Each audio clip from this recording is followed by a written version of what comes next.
യേശുവിൻ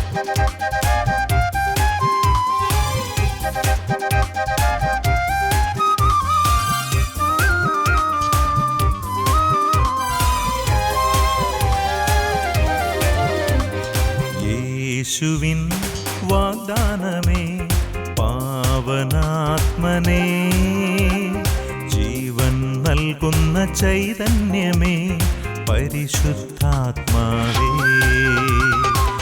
യേശുവിൻ വാഗ്ദാനമേ പാവനാത്മനേ, ജീവൻ നൽകുന്ന ചൈതന്യമേ പരിശുദ്ധാത്മാവേ.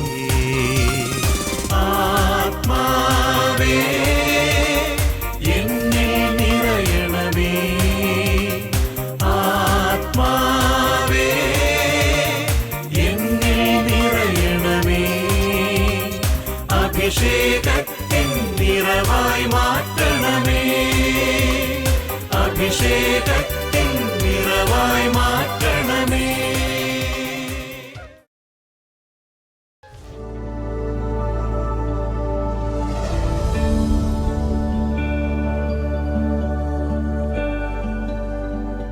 അമ്മയുടെ ഉദരത്തിൽ ഉരുവാക്കപ്പെടുന്നതിന് മുൻപേ നമ്മെ അറിഞ്ഞ ദൈവത്തിന് നമ്മെക്കുറിച്ച് ഒരു വലിയ പദ്ധതിയുണ്ട്. കഴിഞ്ഞു പോയ വർഷത്തിലേക്ക് തിരിഞ്ഞു നോക്കുമ്പോൾ സന്തോഷത്തേക്കാൾ കൂടുതൽ സഹനത്തിലൂടെയായിരിക്കും നാം ഓരോരുത്തരും കടന്നുപോയത്.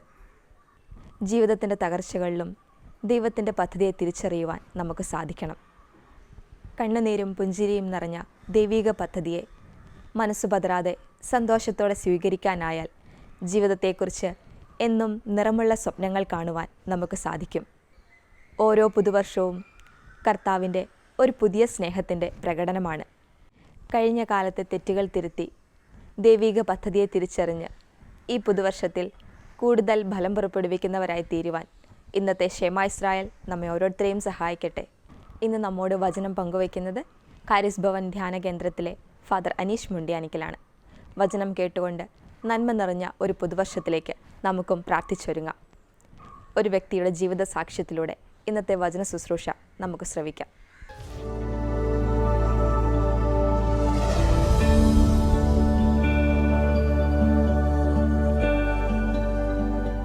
എൻ്റെ ഈ കുഞ്ഞിന് കഴിഞ്ഞ 25-ാം തീയതി വീട്ടിൽ വെച്ച് ഫിറ്റ്സ് ഉണ്ടായി. അത് കഴിഞ്ഞ് ഞങ്ങൾ ESI ഹോസ്പിറ്റലിൽ കൊണ്ടുപോയപ്പോൾ അവരവിടെ അഡ്മിറ്റ് ചെയ്തു. അവിടെ വെച്ച് കൊച്ചിനെ ചെക്ക് ചെയ്തപ്പം കൊച്ചിന് പ്രഷർ കൂടുതലാണെന്ന് പറഞ്ഞു. അപ്പം കൊച്ചിന് പ്രഷർ കൂടുതലായതിന് കാരണം ഒന്നെങ്കിൽ കിഡ്നിക്കോ അല്ലെങ്കിൽ ഹാർട്ടിനോ തലച്ചോറിനോ എന്തെങ്കിലും പ്രശ്നമുള്ളതുകൊണ്ടാണെന്ന് അവിടുന്ന് പറഞ്ഞു. അപ്പോൾ ഞങ്ങളിവിടെ വന്ന് പ്രാർത്ഥിച്ചോളാമെന്നും സാക്ഷ്യപ്പെടുത്തിക്കൊള്ളാമെന്നും പറഞ്ഞു. പ്രാർത്ഥിച്ചു. അത് കഴിഞ്ഞ് കഴിഞ്ഞ 25-ാം തീയതി കഴിഞ്ഞ ശനിയാഴ്ച ഇവിടെ വന്ന് അനീഷ് അച്ഛനെ കണ്ട് പ്രാർത്ഥന സഹായം ആവശ്യപ്പെട്ടു. അച്ഛൻ കുഞ്ഞിൻ്റെ തലയ്ക്ക് കൈവച്ച് പ്രാർത്ഥിച്ചുകൊണ്ട് പറഞ്ഞു, കുഞ്ഞിനൊരു കുഴപ്പമില്ല, നിങ്ങൾ ധൈര്യമായിട്ട് പോയിക്കോ, നിത്യാരാധന കപ്പളയിൽ പോയിട്ട് പ്രാർത്ഥിച്ചിട്ട് കുഞ്ഞിനെയായിട്ട് പോയിക്കോളാൻ പറഞ്ഞു. ഞങ്ങൾ എല്ലാ ചെക്കപ്പുകളും ചെയ്തു, കുഞ്ഞിനൊരു കുഴപ്പവും ഇല്ലെന്ന് കണ്ടു. പക്ഷേ പ്രഷറിൻ്റെ ഗുളിക കൊടുത്തുകൊണ്ടാണ് ഇരുന്നത്. ഇവിടെ വന്ന് അച്ഛനെ കണ്ടതിന് ശേഷം ഞാൻ തന്നെ കൊച്ചിൻ്റെ ഗുളിക നിർത്തി. ഞാനും ഭർത്താവും കൂടി തീരുമാനിച്ച് ഡോക്ടറോടൊന്നും പറയാതെ കൊച്ചിൻ്റെ ഗുളിക അങ്ങ് നിർത്തി. അതിനുശേഷം ഇന്ന് വരെ കൊച്ചിന് ഗുളിക കൊടുത്തിട്ടില്ല. ഇന്നും പോയി ചെക്ക് ചെയ്തു, കൊച്ചിൻ്റെ പ്രഷർ നോർമലാണ്. ഇതുവരെ അവനൊരു കുഴപ്പവും ഉണ്ടായിട്ടില്ല. യേശുവേ നന്ദി.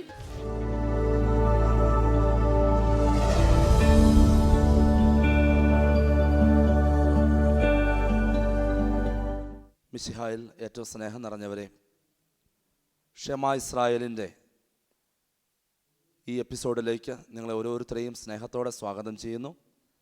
ദൈവത്തിൻ്റെ പരിശുദ്ധാത്മാവ് തൻ്റെ വചനത്തിലൂടെ നമ്മളെ ഓരോരുത്തരെയും തുടർന്നുള്ള നിമിഷങ്ങളിൽ നയിക്കട്ടെ. പരിശുദ്ധാത്മാവിൻ്റെ വലിയ അനുഗ്രഹങ്ങളും കൃപകളും നമ്മുടെയൊക്കെ കുടുംബങ്ങളിലേക്ക് ഈ വചന ശുശ്രൂഷയിലൂടെ കടന്നു വരട്ടെ എന്ന് പ്രത്യേകമായി പ്രാർത്ഥിക്കുന്നു. നമ്മളൊരു പുതുവർഷത്തിലേക്ക് പ്രവേശിക്കാൻ ഒരുങ്ങുകയാണ്. പുതുതായ ഒരു വർഷം ആരംഭിക്കുമ്പോൾ ഒരുപാട് പ്രതീക്ഷകളോടുകൂടിയാണ് നമ്മൾ ആരംഭിക്കുക. അതുപോലെ തന്നെ കഴിഞ്ഞു പോയ കാലത്തിൽ നമുക്ക് സംഭവിച്ചു പോയ കുറവുകളെ പരിഹരിക്കാനുള്ള സമയവുമാണ്.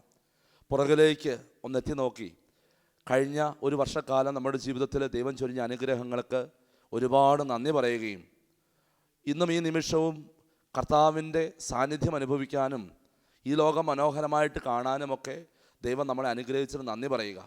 ഒരുപക്ഷെ നമ്മൾ അല്പം രോഗിയായിരിക്കാം, ഒരുപക്ഷെ നമ്മൾ തിരക്കിലായിരിക്കാം, ഒരുപക്ഷെ കഴിഞ്ഞ വർഷത്തേക്കാൾ കുറച്ചുകൂടെയൊക്കെ ജീവിതത്തിൽ ഉന്നമനവും സൗഭാഗ്യങ്ങളുമൊക്കെ കൈവന്നിരിക്കാം.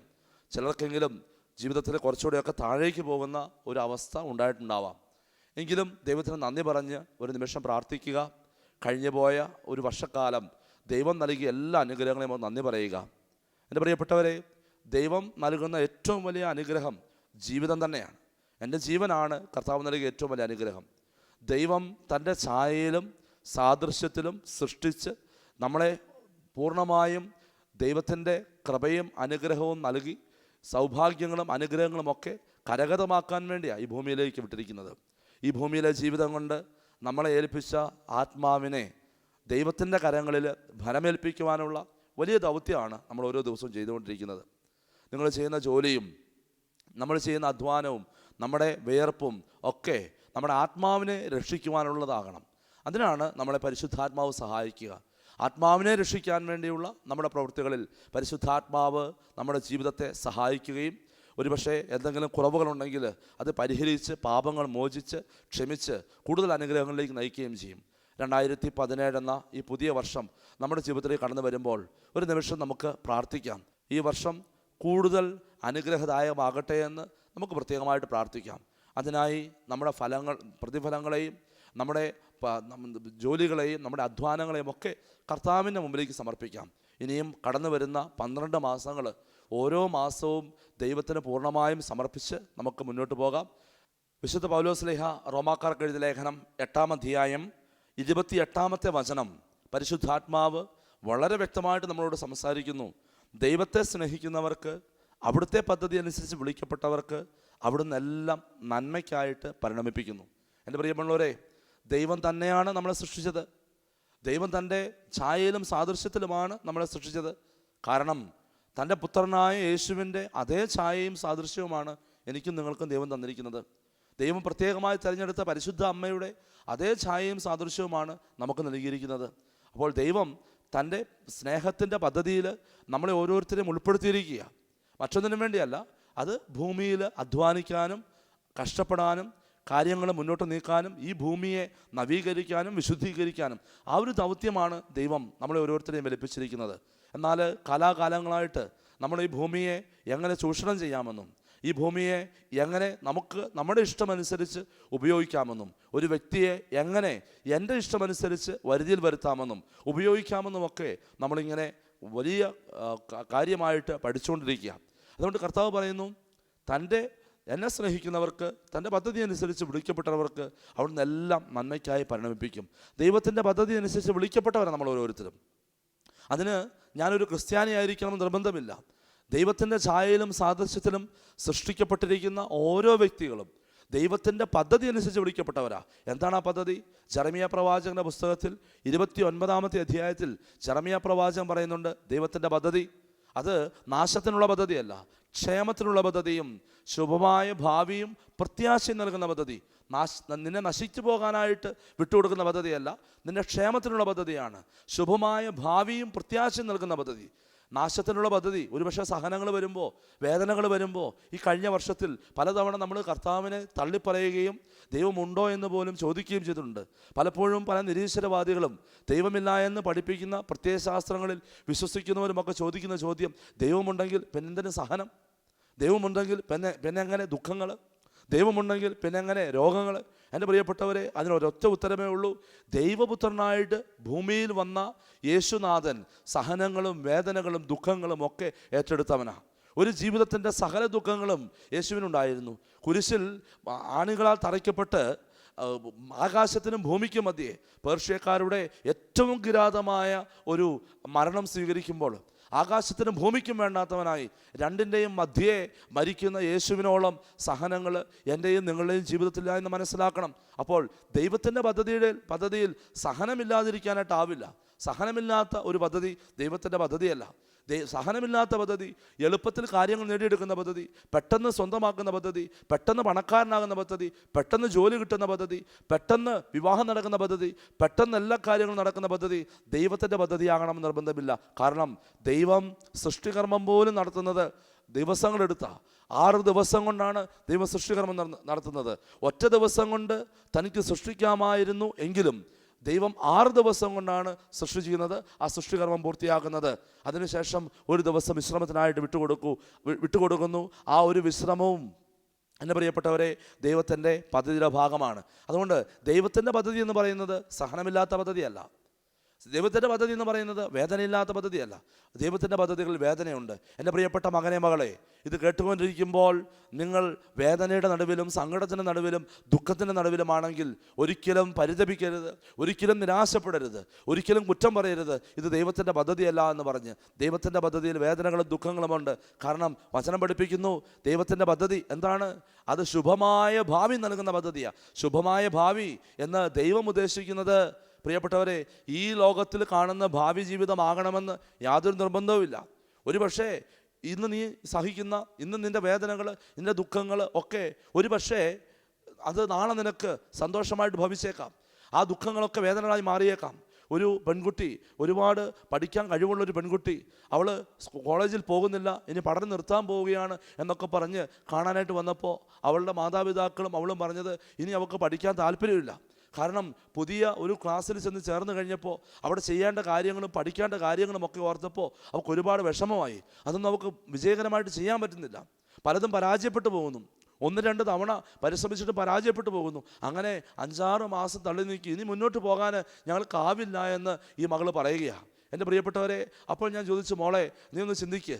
നീ 5-ാം ക്ലാസ്സിൽ പഠിക്കുന്ന സമയത്ത് അന്ന് നീ ചിന്തിച്ചതും ഇത് തന്നെയാണ്. നീ 6-ാം ക്ലാസ്സിലേക്ക് കയറുന്ന സമയത്ത് നീ ചിന്തിച്ചത് ഇങ്ങനെ തന്നെയാണ്. എങ്ങനെ മുന്നോട്ട് പോകാൻ പറ്റും? എൻ്റെ പ്രിയപ്പെട്ടവരെ, പുതിയ 2017 ഈ വർഷം ആരംഭിക്കുമ്പോൾ നമ്മൾ ചിന്തിക്കുന്ന കാര്യം ഇത് തന്നെയാണ്. എങ്ങനെ ഈ വർഷം മുന്നോട്ട് നീക്കാൻ പറ്റും? പ്രിയപ്പെട്ടവരെ, ഞാൻ മകളോട് ചോദിച്ചു, മോളെ നീ ഓരോ ഘട്ടത്തിലും എത്തുമ്പോഴും നിൻ്റെ ജീവിതത്തിൽ ഈ പ്രാക്ടിക്കൽ ഡിഫിക്കൽറ്റി, ഈ ബുദ്ധിമുട്ടുണ്ടായിരുന്നു, ഒരു സ്റ്റാർട്ടിങ് ട്രബിൾ, എങ്ങനെ മുന്നോട്ട് പോകും? പക്ഷേ അവിടെ ഒക്കെ അതിജീവിച്ച് നീ ഇപ്പോൾ ഇവിടെ എത്തി. അതുപോലെ ഇതും കടന്നു പോകും. അതുകൊണ്ട് നീ കാത്തിരിക്കുക. കർത്താവ് സൃഷ്ടികർമ്മത്തിന് വേണ്ടി 6 ദിവസം കാത്തിരുന്നു. 7-ാമത്തെ ദിവസം പൂർണ്ണമായിട്ടും വിശ്രമിച്ച് വീണ്ടും തൻ്റെ പ്രവൃത്തികളിലേക്ക് ഏർപ്പെടുവാനായിട്ട് കാത്തിരുന്നത് പോലെ നമുക്കും ആവശ്യമാണ് കാത്തിരിപ്പ്. എൻ്റെ പ്രിയപ്പെട്ടവരെ, അങ്ങനെ കാത്തിരിക്കുക. ഒരു പക്ഷേ ഈ ശുഭമായ ഭാവിയും പ്രത്യാശയും നൽകുന്ന പദ്ധതി എന്ന് പറയുന്നത് നാളെയെക്കുറിച്ചുള്ള പദ്ധതിയാവാം. നിൻ്റെ ജീവിതത്തിലെ നാളെ തന്നെ. ഒരു പക്ഷേ ഇന്ന് അനുഭവിക്കുന്ന വേദനകളും ദുഃഖങ്ങളും ഒക്കെ മാറി കർത്താവ് നിനക്ക് വേണ്ടി ഒരു സൗഭാഗ്യം ഒരുക്കിയിട്ടുണ്ട്. പക്ഷേ കർത്താവിനോട് ചേർന്ന് സഹിക്കണം. നിൻ്റെ സഹനങ്ങൾ, രോഗങ്ങൾ, ബുദ്ധിമുട്ടുകൾ ഇന്ന് കർത്താവിനോട് ചേർത്ത് സഹിച്ചാൽ തീർച്ചയായിട്ടും ഉദ്ധാനം ചെയ്യും. നിനക്ക് ഉയർത്തെഴുന്നേൽക്കാൻ പറ്റും. കർത്താവ് മാത്രമേ ഉദ്ധാനം ചെയ്തിട്ടുള്ളൂ. യേശു മാത്രമേ മരിച്ചവരിൽ നിന്ന് ഉദ്ധാനം ചെയ്തിട്ടുള്ളൂ. തകർച്ചയിൽ നിന്നും ഒരു ഫീനിക്സ് പക്ഷിയെ പോലെ ഉയർത്തെഴുന്നേറ്റ് ജീവൻ നിറഞ്ഞവനായി ജീവനുള്ളവനായിട്ട് ഈ ഭൂമിയിൽ ജീവിക്കുന്നത് ക്രിസ്തു മാത്രമേ ഉള്ളൂ. അതുകൊണ്ട് ആ ക്രിസ്തുവിനോട് ചേർന്നാണ് നീ സഹിക്കുന്നതെങ്കിൽ ആ ക്രിസ്തുവിനോട് ചേർന്ന് ഉദ്ധാനം ചെയ്യാനും പറ്റും. പുതിയ വർഷം വരുമ്പോൾ ക്രിസ്തുവിനോട് ചേർന്ന് സഹിക്കാനായിട്ട്, നാളെയെക്കുറിച്ചുള്ള ഭാവി ഉള്ളിൽ കരുതിക്കൊണ്ട് സഹിക്കാനായിട്ട് എൻ്റെ പ്രിയപ്പെട്ടവരെ ആ ഒരു കരുത്ത് കിട്ടണം. 2017 കടന്നു വരുമ്പോൾ നമുക്ക് ആർക്കും പ്രതീക്ഷിക്കാനായിട്ട് പറ്റില്ല ഒരു സഹനങ്ങളും വരില്ല എന്ന്. തീർച്ചയായിട്ടും സഹനങ്ങളും വേദനകളും ദുഃഖങ്ങളും ഒക്കെ കടന്നു വരും. പക്ഷേ അതൊക്കെ ക്രിസ്തുവിനോട് ചേർന്ന് നേരിടുവാനുള്ള കരുത്ത് ലഭിക്കാൻ വേണ്ടി പരിശുദ്ധാത്മാവിനോട് നമുക്ക് പ്രാർത്ഥിക്കാം, ദൈവത്തോട് പ്രാർത്ഥിക്കാം. ഒപ്പം ശുഭമായ ഭാവി എന്ന് ദൈവം ഉദ്ദേശിക്കുന്നത് തീർച്ചയായിട്ടും സ്വർഗത്തിലുള്ള വാസമാണ്. അതുതന്നെയാണ്. കാരണം ശുഭമായ ഭാവി നൽകുന്ന പദ്ധതി എന്ന് ജെറമിയ പ്രവാചകൻ പറയുന്നത് ഈ ഭൂമിയിലെ ഭാവി ജീവിതത്തെക്കുറിച്ചല്ല, പിന്നെയോ നിത്യജീവനെക്കുറിച്ചാണ്. നിത്യമായി ഞാനും നിങ്ങളും വസിക്കാൻ പോകുന്ന ദേശത്ത് അവിടെ ഒരുപക്ഷെ നമ്മുടെ ജീവിതത്തിൽ ഇന്ന് ലഭിക്കുന്ന സഹനങ്ങളും വേദനകളും ഒക്കെ സന്തോഷമായിട്ട് മാറും.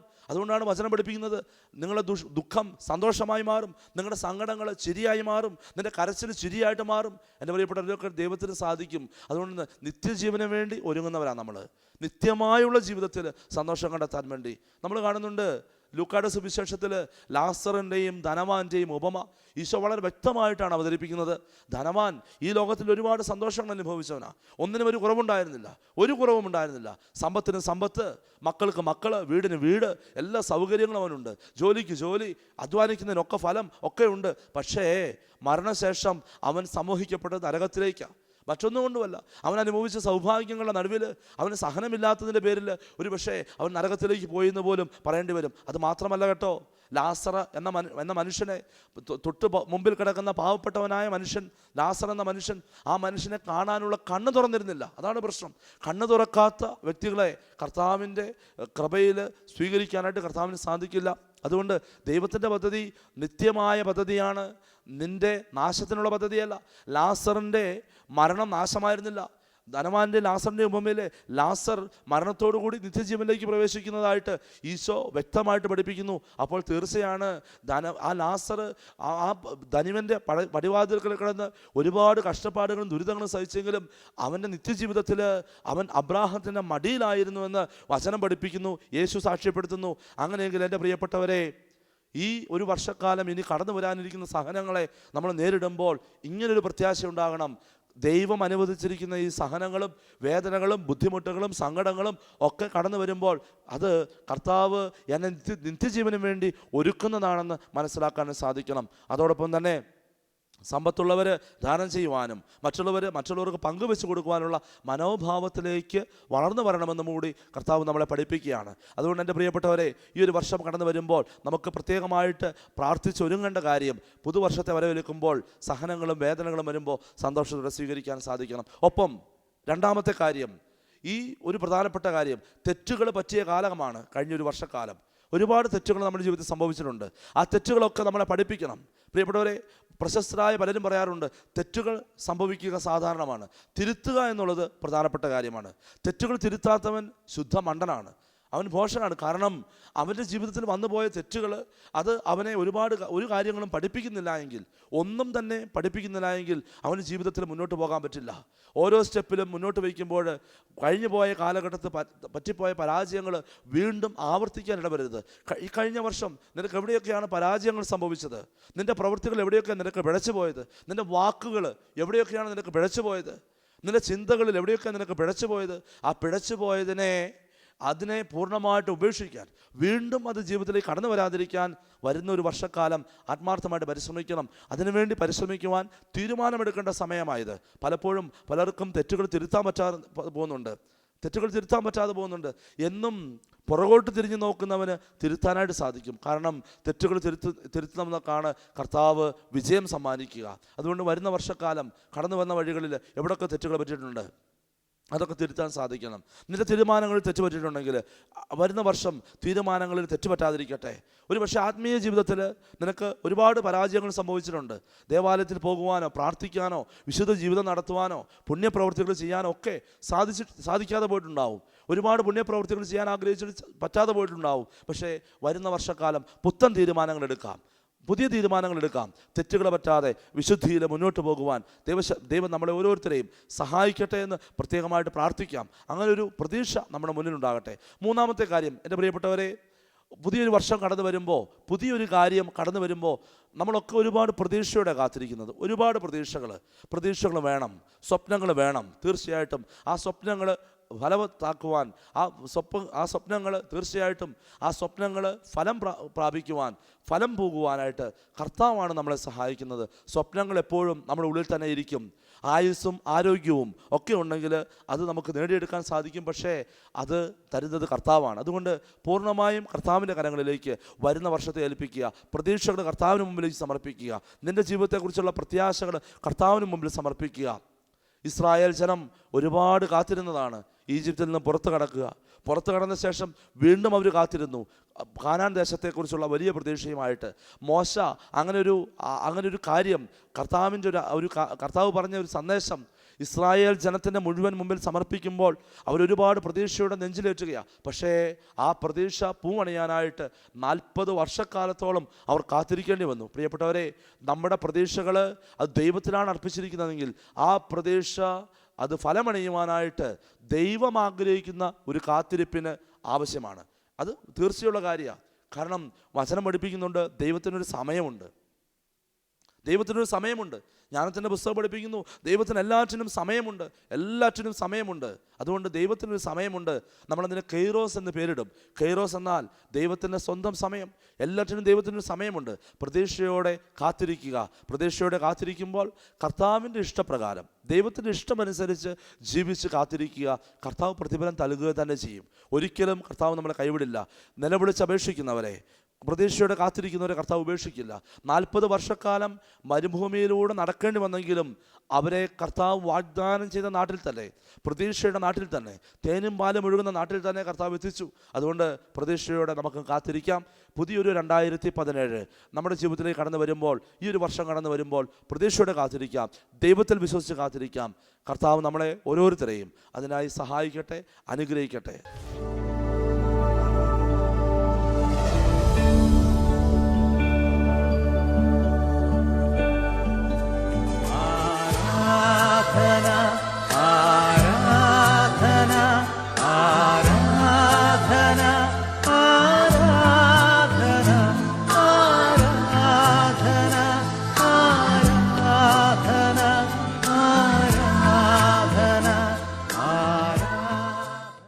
പരിശുദ്ധ പരമ ദിവ്യകാരുണ്യത്തിന് നേരവും ആരാധനയും സ്തുതിയും പുകഴ്ചയും ഉണ്ടായിരിക്കട്ടെ. സ്നേഹമുള്ളവരെ, ദിവ്യകാരുണ്യനാഥനായ ഈശോയെ നമുക്ക് നോക്കാം. ഈശോ നമ്മളെ ഓരോരുത്തരെയും കാണുന്നുണ്ട്. 2-3 പേർ എൻ്റെ നാമത്തിൽ ഒരുമിച്ച് കൂടുമ്പോൾ നിങ്ങളുടെ മധ്യേ ഞാൻ ഉണ്ടായിരിക്കുമെന്ന് വാഗ്ദാനം ചെയ്ത കർത്താവ് നമ്മുടെ കൂടെയുണ്ട്. നമ്മൾ കേട്ട വചനമനുസരിച്ച് പുതിയ വർഷത്തെ സ്വീകരിക്കുവാൻ പുതിയ ഹൃദയവുമായി നമുക്കൊരുങ്ങാം. പഴയതിനൊക്കെ കർത്താവിൻ്റെ കരങ്ങളിലേക്ക് സമർപ്പിക്കാം. കഴിഞ്ഞുപോയ സമയങ്ങളെ ഓർത്ത് വിലപിക്കാതെ, കഴിഞ്ഞുപോയ സമയങ്ങളിലെ എല്ലാ ഓർമ്മകളും കർത്താവിന് മുമ്പിലേക്ക് ഒരു നിമിഷം സമർപ്പിച്ച് പ്രാർത്ഥിക്കാം. കഴിഞ്ഞൊരു വർഷം ഒരുപക്ഷെ ഒരുപാട് വേദനകൾ, ദുഃഖങ്ങൾ, സങ്കടങ്ങൾ, രോഗങ്ങൾ ഒക്കെ നിൻ്റെ ജീവിതത്തിൽ കടന്നു വന്നിട്ടുണ്ടാവാം. അവയെല്ലാം ഈശോയുടെ കരങ്ങളിലേക്ക് സമർപ്പിച്ച് പ്രാർത്ഥിക്കുക. കടന്നു വരുന്ന വർഷത്തിൽ ഒത്തിരി പ്രതീക്ഷയോടെ കർത്താവിൻ്റെ വലിയ കൃപകൾ, അനുഗ്രഹങ്ങൾ കാത്തിരിക്കുന്നവരായി നമുക്ക് മാറാം. ഒരു നിമിഷം ഇരു കരങ്ങളും ദിവ്യകാരുണ്യ സന്നിധിയിലേക്കൊന്ന് ഉയർത്തിപ്പിടിച്ചുകൊണ്ട് കണ്ണുകളടച്ച് എല്ലാവരും പ്രാർത്ഥിക്കട്ടെ. കരങ്ങൾ കർത്താവിൻ്റെക്ക് ഉയർത്തി സ്തുതിച്ച് പ്രാർത്ഥിക്കട്ടെ. ഹല്ലേലൂയ, ഹല്ലേലൂയ, ഹല്ലേലൂയ, ഹല്ലേലൂയ, ഹല്ലേലൂയ. കർത്താവേ, മക്കളുടെ എല്ലാ നെഗറ്റീവ് ഫീലിങ്സും, എല്ലാ വേദനകളും, കഴിഞ്ഞ കാലത്തിലുണ്ടായ ദുഃഖങ്ങളും സങ്കടങ്ങളും രോഗാവസ്ഥകളും തകർച്ചകളും പാപങ്ങളും ബലഹീനതകളും പാപത്തിൽ അകപ്പെട്ടു പോയ സംഭവങ്ങളും എല്ലാം അങ്ങയുടെ കാഴ്ചവെട്ടിൽ സമർപ്പിക്കുന്നു. ഈശോയെ വശീകരിച്ച് ഈ മക്കളെ അനുഗ്രഹിക്കണമേ. ഹല്ലേലൂയ, ഹല്ലേലൂയ, ഹല്ലേലൂയ, ഹല്ലേലൂയ, ഹല്ലേലൂയ. യേശുവേ നന്ദി, യേശുവേ സ്തുതി. പ്രിയമുള്ളവരെ, ഒരു നിമിഷം നമുക്ക് കണ്ണുകളടച്ച് കരങ്ങൾ ഹൃദയത്തോട് ചേർത്ത് വെച്ചിരിക്കാം. കർത്താവ് നമ്മളെ കണ്ടുകൊണ്ടിരിക്കുക. തൻ്റെ വചനം കേൾക്കാൻ കടന്നു വന്ന എല്ലാവരെയും കർത്താവ് അനുഗ്രഹിച്ചാണ് പറഞ്ഞു വിട്ടിരിക്കുന്നത്. കർത്താവിന് മുമ്പിലാണ് നമ്മളിരിക്കുന്നത്. നമുക്ക് വരുന്ന വർഷത്തെക്കുറിച്ച് വലിയ സ്വപ്നങ്ങൾ കർത്താവിന് മുമ്പിലേക്ക് സമർപ്പിക്കാം. നിൻ്റെ പദ്ധതികൾ, പ്ലാനുകൾ ഒരു നിമിഷം ഈശോയ്ക്ക് വിട്ടുകൊടുക്കുക. എല്ലാ പ്രതീക്ഷകളും നമ്മുടെ ജീവിതത്തിൽ മുന്നോട്ടുള്ള ജീവിത കാര്യത്തെ ക്രമീകരിക്കാൻ കഴിവുള്ള കർത്താവിൻ്റെ കരങ്ങളിലേക്ക് സമർപ്പിച്ച് പ്രാർത്ഥിക്കട്ടെ. ഈശോയെ, ഈ മക്കൾ സമർപ്പിക്കുന്ന ഓരോ നിയോഗങ്ങളെയും സ്വീകരിക്കണമേ. സാമ്പത്തിക മേഖലയിൽ വലിയ മാറ്റം ഉണ്ടാകണം. രോഗങ്ങൾക്ക് സൗഖ്യം കിട്ടണം. തടസ്സങ്ങളൊക്കെ മാറണം. വലിയ വലിയ ബന്ധനങ്ങൾ അഴിയണം. ദുശീലങ്ങളിൽ പെട്ട് കിടക്കുന്നവർക്ക് മോചനം കിട്ടണം. കർത്താവെ, കുടുംബപരമായ കാര്യങ്ങൾ, കടബാധ്യതകൾ മാറണം. ഒരു വീട് പണിയാനുള്ള ആഗ്രഹമുണ്ട്. കർത്താവെ, മക്കളുണ്ടാകാനുള്ള ആഗ്രഹമുണ്ട്. വിവാഹം നടക്കാനുള്ള ആഗ്രഹമുണ്ട്. ഒരുപാട് ആഗ്രഹങ്ങൾ ഈ വരുന്ന വർഷത്തിൽ ഈ മക്കൾ ഭൗതികമായി ആഗ്രഹിക്കുന്നു. ഈശോയെ, അങ്ങ് ഞങ്ങൾക്ക് നൽകണമേ. ഞങ്ങൾ അങ്ങയിലാണ് പ്രത്യാശ അർപ്പിച്ചിരിക്കുന്നത്. ഞങ്ങളെല്ലാം പഴയതെല്ലാം ഉപേക്ഷിച്ച് അങ്ങയുടെ കരങ്ങളിലേക്ക് പൂർണ്ണമായി ഞങ്ങൾ സമർപ്പിക്കുന്നു. ഈശോയെ, ഞങ്ങൾ ഈ ആഗ്രഹങ്ങളെ സ്വീകരിക്കണമേ, ഞങ്ങളെ അനുഗ്രഹിക്കണമേ. കർത്താവെ, കാരുണ്യവാനായ ദൈവമേ, ഈ നിമിഷം ഈ മക്കൾക്ക് വേണ്ടി പ്രാർത്ഥിക്കുന്നു. ഇവരുടെ കുടുംബങ്ങൾക്ക് വേണ്ടി പ്രാർത്ഥിക്കുന്നു.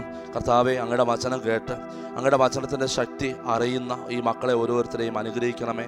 എല്ലാ ബന്ധനങ്ങളും തകർക്കണമേ. കർത്താവെ, രോഗസൗഖ്യം ലഭിക്കുവാനുള്ള തടസ്സങ്ങൾ എടുത്തു മാറ്റണമേ. കർത്താവെ, സാമ്പത്തിക മേഖലയിലെ തടസ്സങ്ങൾ എടുത്തു മാറ്റണമേ. കർത്താവെ, ഏതെങ്കിലും പ്രത്യേക രീതിയിലുള്ള ദുശീലങ്ങൾ പെട്ട് കിടക്കുന്ന മക്കളുണ്ടെങ്കിൽ അവരെ ബന്ധിച്ചിട്ടിരിക്കുന്ന സകല ബന്ധനങ്ങളിൽ നിന്ന് മോചിപ്പിക്കണമേ. കർത്താവെ, വരും വർഷം ഈ കുടുംബത്തിനും ഈ മക്കൾക്കും വലിയ അനുഗ്രഹത്തിൻ്റെ വർഷമായി മാറട്ടെ. ഈ നിമിഷം തന്നെ എല്ലാ അന്ധകാര ശക്തികളെയും സ്വാധീനങ്ങൾ ഈ മക്കളെയും ഇത് കേട്ടുകൊണ്ടിരിക്കുന്ന കണ്ടുകൊണ്ടിരിക്കുന്ന ഈ മക്കളുടെ കുടുംബങ്ങളെയും വിട്ട് യേശുനാമത്തിൽ മാറിപ്പോകട്ടെ. ഈശോയുടെ കുരിശിൻ്റെ ചുവട്ടിലേക്ക് മാറിപ്പോകട്ടെ എന്ന് പ്രാർത്ഥിക്കുന്നു, ഇപ്പോഴും എപ്പോഴും എന്നേക്കും. ആമേൻ. ഒരു നിമിഷം നമുക്ക് ദിവ്യകാരുണ്യനാഥനായ ഈശോയുടെ ആശീർവാദത്തിനായിട്ട് ശിരസ് നമിക്കാം. പരിശുദ്ധ പരമ ദിവ്യകാരുണ്യത്തിന് എന്നേരവും ആരാധനയും സ്തുതിയും പുകഴ്ചയും ഉണ്ടായിരിക്കട്ടെ.